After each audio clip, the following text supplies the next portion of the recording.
What's up, guys? I'm Rhett. Welcome back to Lawn Insider. First and foremost, I wanted to wish y'all a happy Easter. I hope you got to spend some time with family, a little time relaxing, maybe even a little time out in the lawn. Today we are completely overcast, but yesterday we actually had a beautiful day. There wasn't a cloud in the sky, and it was probably like 70 degrees. So it was a great day to do some yard work. Definitely just a great day just to be outside. So I got outside yesterday, did most of my yard work, trimmed, mowed, did all that good stuff. And this past week, we've actually been having some good luck with rainfall. Hopefully you can see here in my rain gauge, we got just under 1.5 inches of rain at my house, which for our area is like a torrential downpour, it seems like, over the last couple of years. And we've actually, this whole spring, we've been doing pretty well on rain, a lot better than we did last year. We just need this to continue into the summer and hopefully eventually get out of these drought restrictions that we're on here in New Braunfels. And speaking of water, I've only had to water my own lawn once this entire season, believe it or not.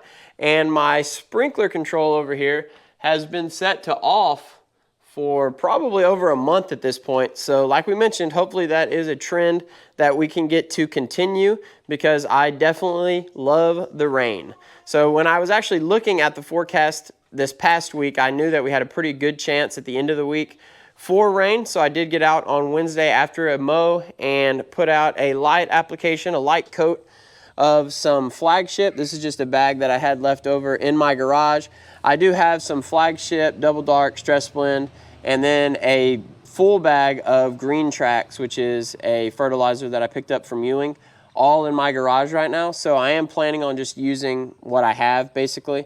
There's a chance that sometime at some point this year that I do go and pick up a new bag of something, but for right now the plan is just to use what I have. So now that we're into April, I know this is kind of when a lot of people's lawn seasons officially kick off. We've been in it for a while now in my area, but this is a good time, if you haven't already, to go ahead and put out a post-emergent herbicide, because the temperatures have warmed up, but they're still not too hot to where they're exceeding those temperature restrictions on some of those post-emergent herbicide products. And I do have some weed pressure still in my yard. Over here in the side yard is where most of it is kind of concentrated, and it's really just a few broadleaf weeds scattered here and there. So I'll probably be mixing a tank of Celsius here sometime in the next couple weeks and applying that. I think I even have a spot back here in the backyard along the fence line that has a little nut sedge as well, because it's in the area where the rain runs off and it stays wet, and nut sedge kind of thrives in those conditions. So it's also a really good time to go ahead and get that weed killer out. I already know this video is sort of all over the place, so I figured I'd get down here in the lawn and show y'all that we've also got some seed heads starting to show their ugly heads here. And that is what Bermuda seed heads look like. Hopefully I can get that to focus for y'all. But basically, when you're trying to cut through these seed heads, the mower is going to have trouble, because it's like the stalk of the Bermuda plant, and it's going to leave that ugly white haze. It doesn't look great.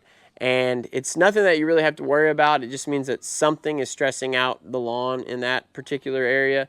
Usually it's going to work itself out. I would say, especially in our area, it's usually going to be water related, but it could be a whole list of things.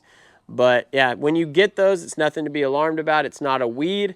It just means that the yard is a little bit stressed and it's going to seed in that spot. All right, y'all, I already feel like we're getting a little scatterbrained in this video, so I'm going to go ahead and wrap it up right here. I hope y'all enjoyed the video. If you did, please leave it a like. If you're enjoying the content and you want to continue to see more of it, hit that black subscribe button below. And if you have any questions, comments, concerns, leave those in the comment section below. I'll see y'all again soon. Lawn Insider, out.